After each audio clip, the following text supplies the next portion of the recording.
Hey everyone, welcome to today's Explainer. Today, we're diving into a truly fascinating journey, one that takes us from worldly distress all the way to spiritual peace. We're going to unpack a really rich, multi-layered discussion from a men's biblical fellowship. The source material we're looking at today beautifully weaves together ancient texts, candid personal reflections, and some strikingly relevant modern-day parallels. It's essentially a deep dive into how we can ground ourselves when the world around us feels, well, entirely chaotic.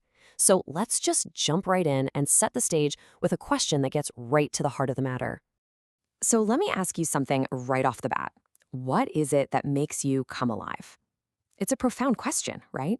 The speakers reference this from a book called Wild at Heart, and it's our starting point today. Think about it. If you asked 10 different people on the street, you'd probably get 10 completely different answers. For some, maybe it's crushing a massive goal at work, or maybe it's the thrill of crossing the finish line at an athletic event. But our source discussion really challenges us to think way beyond those temporary secular passions. Because as great as our jobs and our hobbies are, they're fleeting. What actually happens when those things are taken away? What makes you come alive then? Well, there's actually an incredible ancient text that provides a profound answer to this exact question. This is Psalm 73, verse 26, which says, "My flesh and my heart fail, but God is the rock of my heart and my portion forever."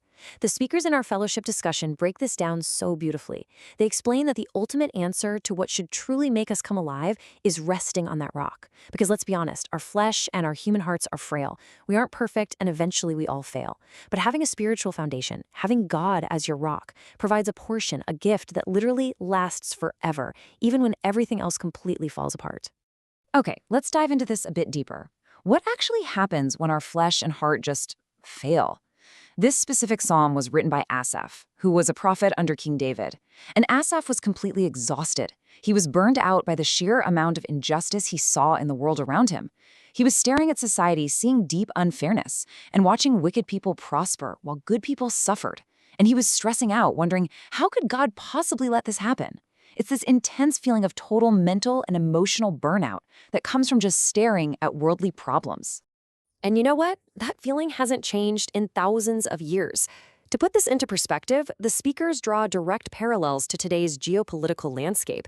They point to events like the invasion of Ukraine, destructive leadership in Iran, and violence against Christians in Africa.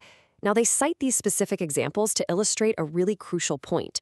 Worldly injustice is timeless. So we're looking at a pretty clear dichotomy here that's central to the source discussion. On one side, you have the act of focusing entirely on outward worldly injustices, staring directly at all that chaos. That brings total exhaustion and a failing heart. But on the other side, you have the act of turning inward to spiritual strength.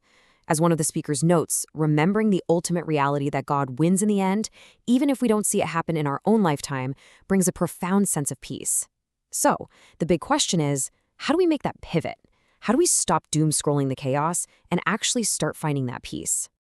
Right, so this brings us to the ultimate turning point, the solution to all that burnout, finding the sanctuary. Let's look at the exact moment where Asaf finally finds his answer. Just a few verses earlier, in Psalm 73:17, Asaph actually admits that trying to understand all the world's evil was just a completely troublesome, exhausting task. That is, quote, until I went into the sanctuary of God. This right here is the ultimate anchor in the storm. The source discussion highlights this as a massive, dramatic shift. The second Asaph stepped into the sanctuary, his entire perspective shifted away from the outward chaos and locked onto eternal clarity. Now, you might be wondering, what exactly is this sanctuary? The speakers do a great job of clearly defining this abstract concept for us, using two other biblical references. First, looking at Ephesians 2:22, the sanctuary is God's habitation within our own spirit, so it's a deeply internal reality. Second, based on 1 Timothy 3:15, it is literally the church and the fellowship of believers, meaning it's not just a physical building you walk into, it's a spiritual space inside you, combined with the literal community of believers around you. The guys in the fellowship mapped out what we can call the sanctuary pivot in 3 really logical steps. Step 1, you have to intentionally turn your eyes away from outward distractions and injustices. Step 2, enter the Spirit and join in fellowship with others. And step 3, in doing so, you receive divine revelation. One of the speakers emphatically notes that regular fellowship gives us the spiritual ears to hear and the spiritual eyes to see the actual solutions to our problems. You literally gain a totally new perception that you just cannot find while staring at the news. All right, from here, the source audio smoothly transitions from this Old Testament realization to a really powerful New Testament parallel.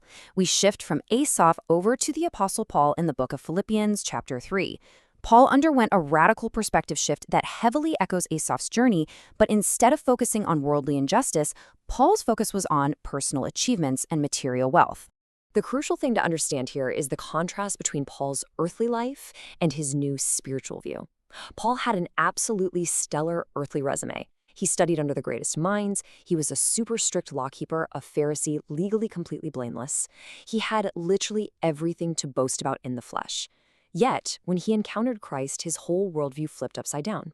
He looked at all of his massive earthly achievements and literally called them refuse, garbage, or loss. He realized that trying to achieve righteousness all on his own, through the law, was totally impossible and completely useless compared to the unsearchable riches of gaining Christ. The fellowship brings this ancient text right into the modern day with a pretty stark, candid realization about our own material wealth.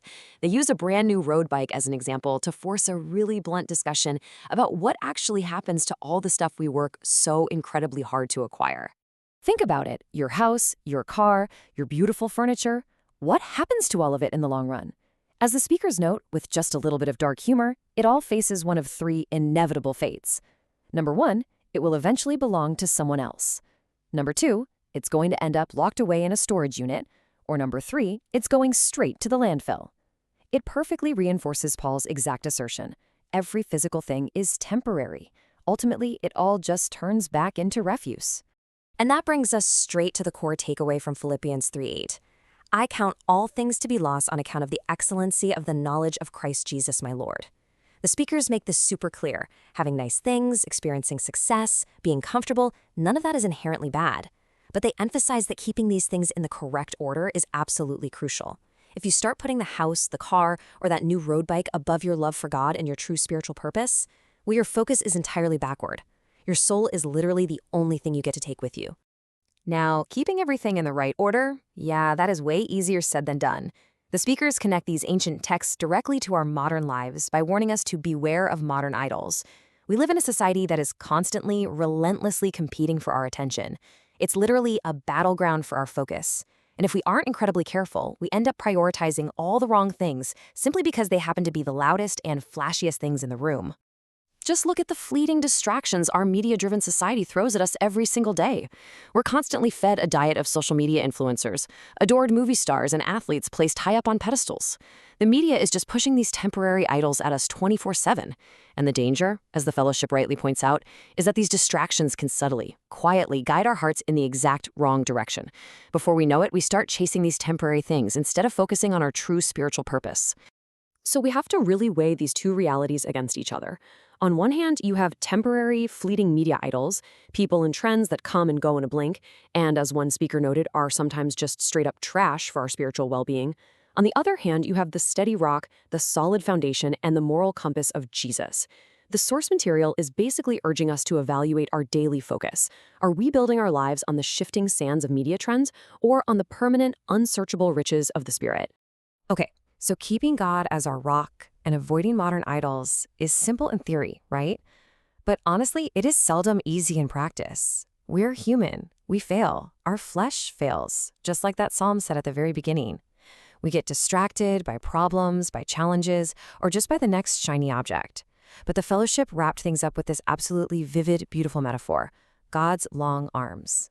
There's this saying they discuss, that God doesn't have short arms, he has long arms. Meaning, even when we get totally distracted, even when we fail and stray far away from the sanctuary, his reach is always long enough to pull us back in. He is a God of love and consolation. So I want to leave you with this final provocative thought to reflect on today. When the world completely exhausts you, and when you inevitably fall, will you let the long arms of God catch you?